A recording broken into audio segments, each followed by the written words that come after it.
Okay, really glad to see you here in Russia. I hope the flight was okay and you feel good. We prepared some questions all together. We tried to translate it from Russia to English. Cool. Some questions were out because it's hard to translate them to English. Okay. Can you please tell us what should we expect from today's performance? Will it be something totally new experience, or it will be just, I don't know, just a cool performance? It's always different and changing, you know, but it's very special for me because it is solo stuff called Void of Voices. It's my solo band or project. First time I played here in Moscow in the same venue 12 years ago.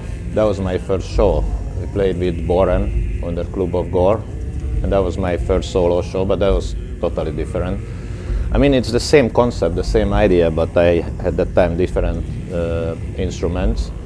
Tonight it will be something very new because I always develop and always changing stuff, and I just gonna play first time in one of my new gadget what I have. What is it basically? I'm using my voice as a basic, like an instrument, and then I send it through like many effects and loop stations and stuff. I create these soundscapes, like trying to make very evil and dark soundscapes out of my voice. And it's cool because normally, you know, when I sing in my bands like Mayhem, Tormentor or Sunn, I hardly use any effect. It's only my pure voice. And with this thing, I really enjoy to play with the effects, like modifying my vocals, my voice into something totally spaced out, unearthly. About your last visit, 12 years you said before in Russia. Something like that, I believe, yeah. When you first visit Russia, was it any preconceptions about Russia, about people, about maybe culture, about something, about you were expected to see, and maybe it was some awkward situations you felt in? I'm not sure. Maybe that was the first time or the second time I was here. But I was here with Mayhem and also with Sunn. You know what? I think it's. I always have like some expectations. Like I'm not sure. Actually, I'm just trying to guess what's going to happen. But I must say, every time I come here, I feel it's better and better. So. First time I was here actually in like 89, 90 when I was traveling to Mongolia, and I changed here. That was my first time. I changed flight here in Moscow, and I just had like 3-4 hours. So I took the train, ran to the Red Square, you know, looked around and ran back to the airport. But anyway, I really appreciate the culture of Russia, you know, and like I love, you know, the classicals like Mussorgsky. I really respect, you know, the cultural values here, and I think now I was actually today and yesterday too. I had a really good impression. I only seen anyway the center of the city, but I think it was everything very clean and nice vibe. So congratulations. I think it's a good direction what you guys are doing. That's my impression. And you know, I'm not into politics, but I think it's good that the world have more polarities, you know, more poles.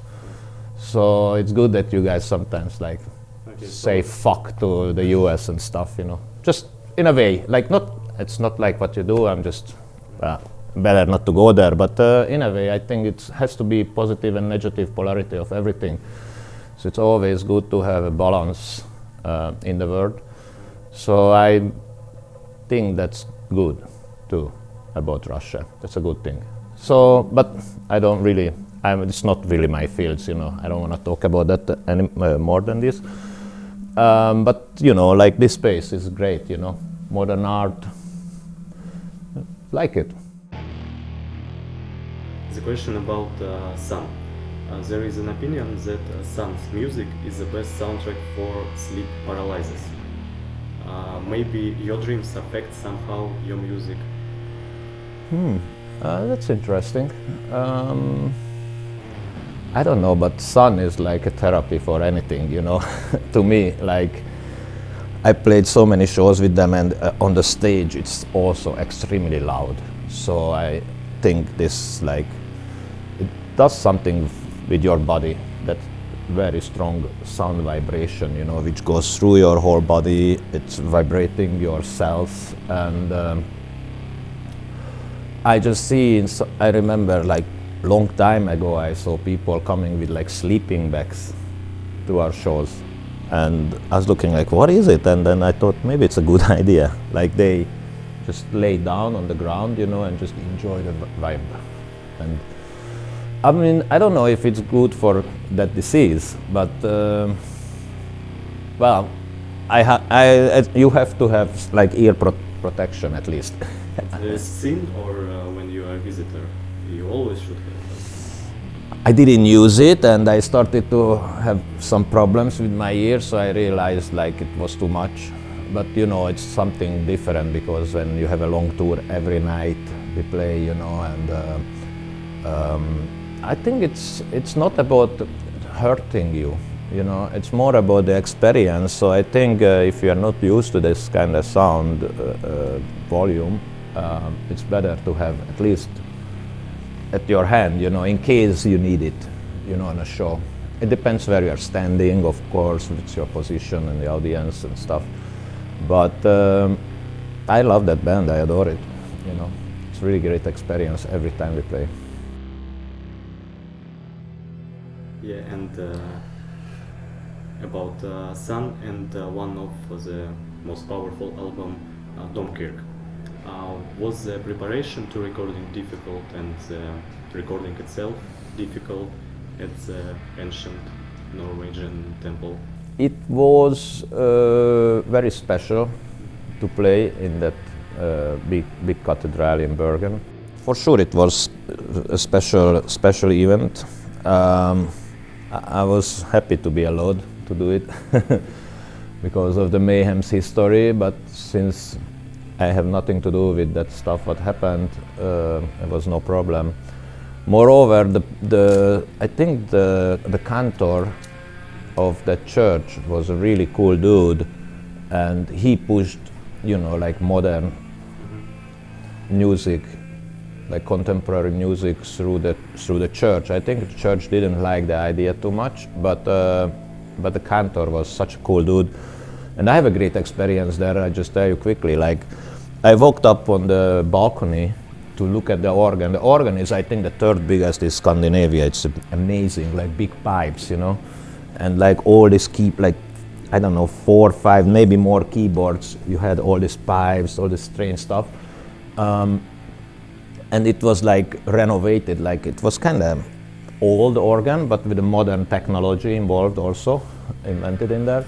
And the cantor was like, all right guys, see you. I was like, can I? I was like, yeah man. So I sit down, and I can't play really, but I was like so much into it, you know. The guys were loading in, and I had like half an hour playing on this church organ. It was amazing. Like that was great. Yeah, so it was a good one, good show too.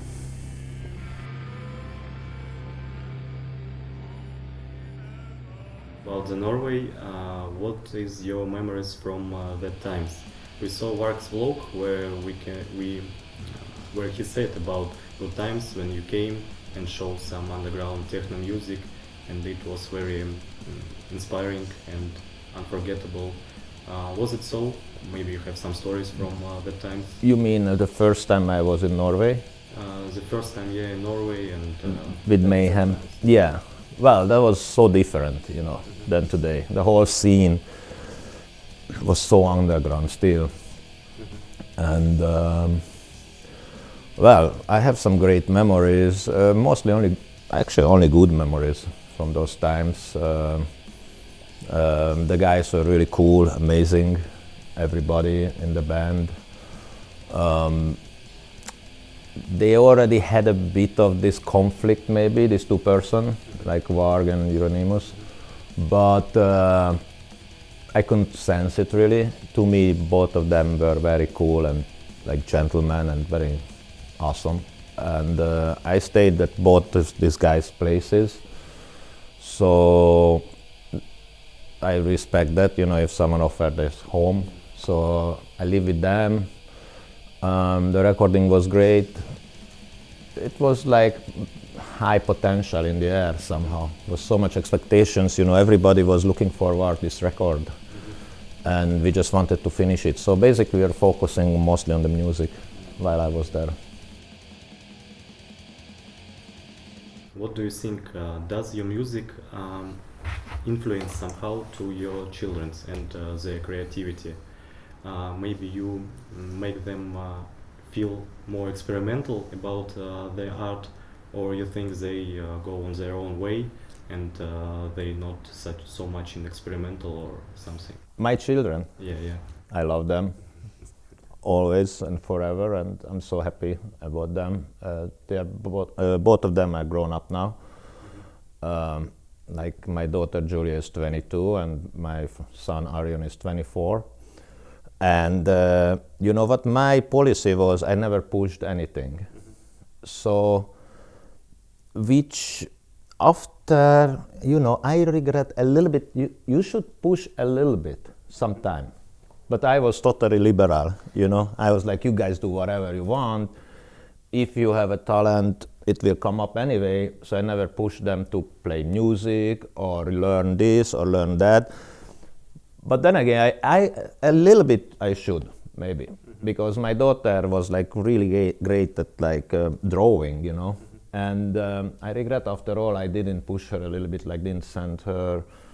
But she's still great, and my son also, like, they became artists, so without doing anything. And I don't think you can push art, like you can't force on people or push, because I hear the stories, like the parents sent you to play violin and you hated it, and then you start to hate the whole thing, maybe. So it's not a good, I never forced anything on my kids, never. And I let them, maybe I was a bit too liberal actually, because I was like, you guys free, you just do whatever you want. And if they hurt themselves, also I was like, yeah, you see, that's how it is. I told you, be careful. So I never really, I never hit them, never shout, never yell, very, very rare, and I think it's more important to express love, and that love relation is the most important for children. Like they feel that they're secure, they're loved.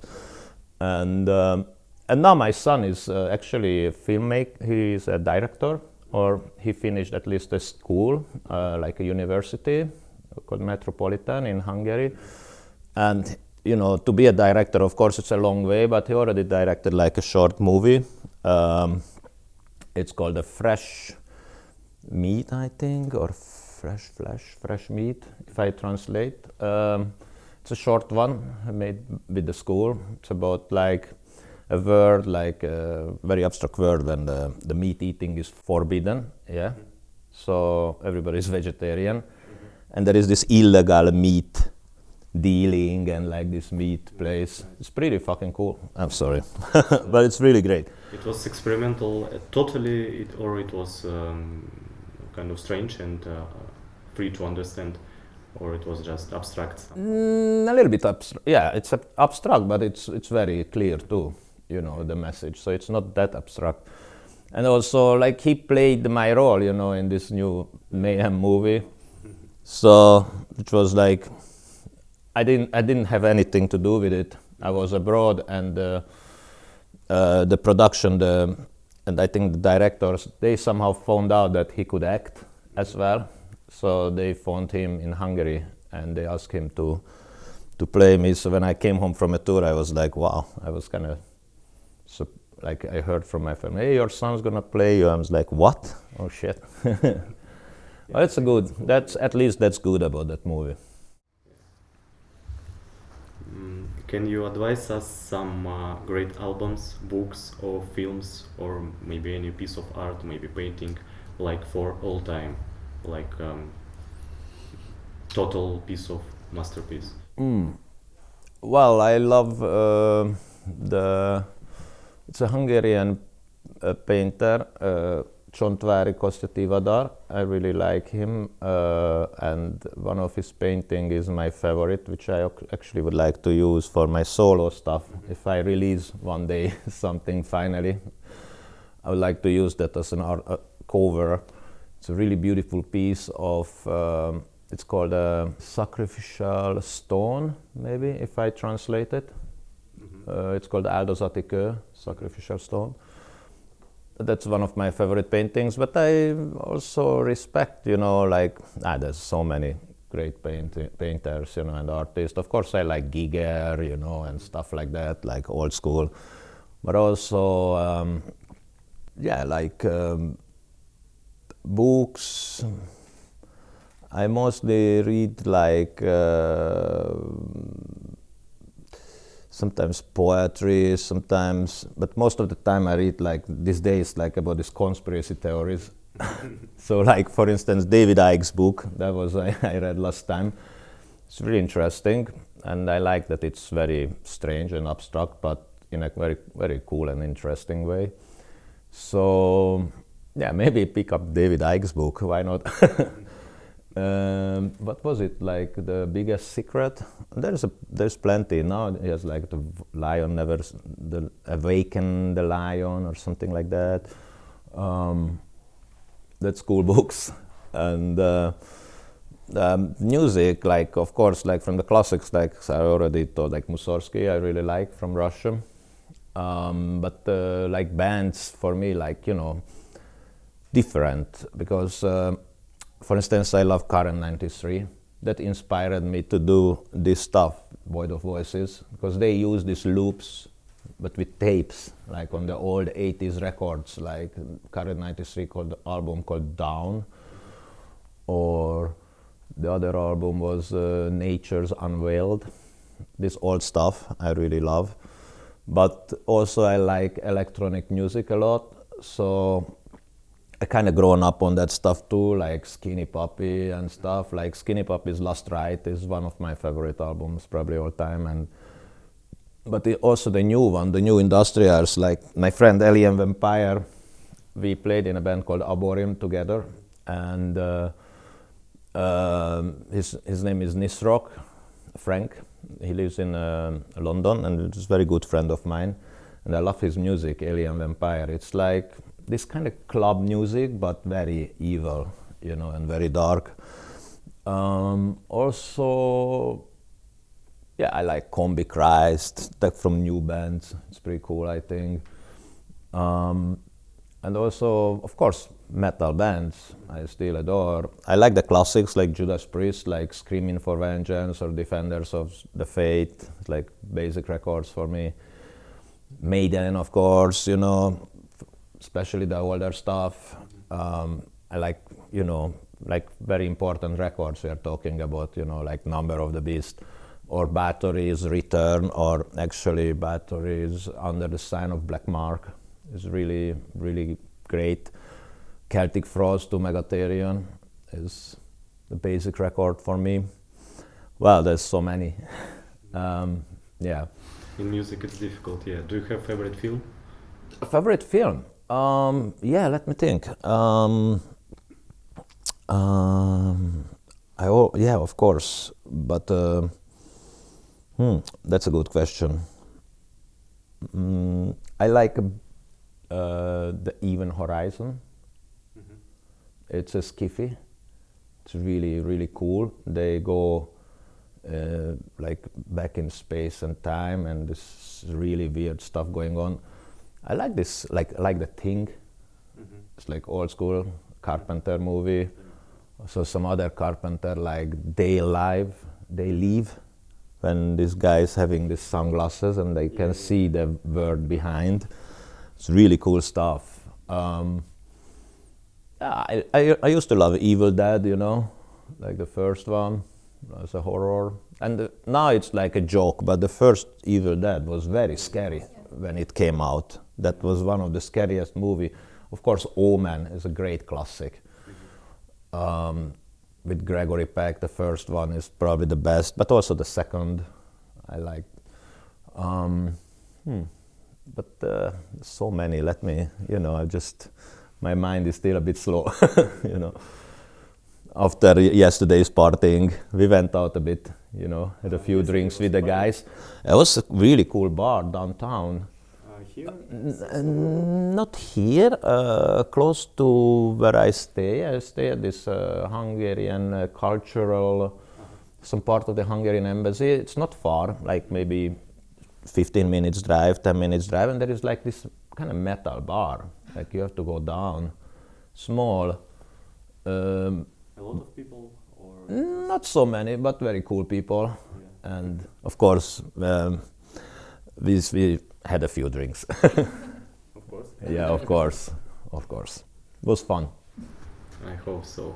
And I have last questions. It's pretty simple. Can you tell us about your future art plans about music, or maybe you want to make a movie or something? Actually, people always asking me if I want to write a book or something, but I'm not so much into it because it's so many people did books now. So I like always be a bit different if possible, So actually, the movie I was thinking about, but not a movie, more like a documentary stuff, and how I picture it to have, like for instance, Tormentor era, some friends from that time. Mayhem era friends from those times, and just sit down, have some drinks and just telling stories each other, and like, because it's so much stuff happened, I forgot a lot, so I love it when we sit down and we talk about the old stories, and I could make like a serial, like, I don't know, 10 episode, of my bands or something. So that's something I'm thinking about, actually.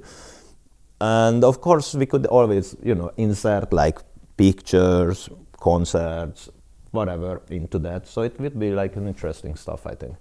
But for me, I don't know if it's gonna happen or not, but music definitely. Just so happy to be here still and be able to play. And I'm so happy about the bands. I feel lucky also, and it's been also a lot of work, and sometimes some periods were really dark and heavy, so it's never easy, but that's okay. And I hope I will play to the last day of my life, that's my plan. Actually, this band, what is tonight, that's the future plan. That's when I started, that's why I didn't release anything, because I thought it's gonna be for the future. And well, now it's 12 years, so I'm pretty much in the future compared to that, so maybe I should release something now. But anyway, my plan to do this, like, I don't care how old we can be in a wheelchair and do this. As long as I have a voice and I can use my hands, I can do that stuff, Void of Voices. So that's gonna be probably my latest band, or that's gonna be the longest. But I hope we can keep going on with Mayhem. We are coming up with a new record now, and whole world tour probably. And I love to play with Tormentor, Not sure if we're gonna make a new record, maybe, but it's really cool to have that back. Also, that band is so special because that was my first band. And imagine, we play now, the whole set is like 1 hour, 10 minutes. Every song is from before I was 17. Like, we made it like between 15 and 17, like kids. And playing that now, I'm 48, that's pretty fucking crazy. Like, it's freaking crazy, yeah. It's cool, really cool, really, really interesting emotion, and like, we're gonna play in USA next weekend, actually, in Maryland at Fest, and we headline. It's awesome, So I'm so thankful for the people who are listening our music and for the whole scene, and it's just great. We thank you for making your music, and I think wish you luck for. Oh, yeah, thank you. Thank you. I love Mother Russia. See you guys.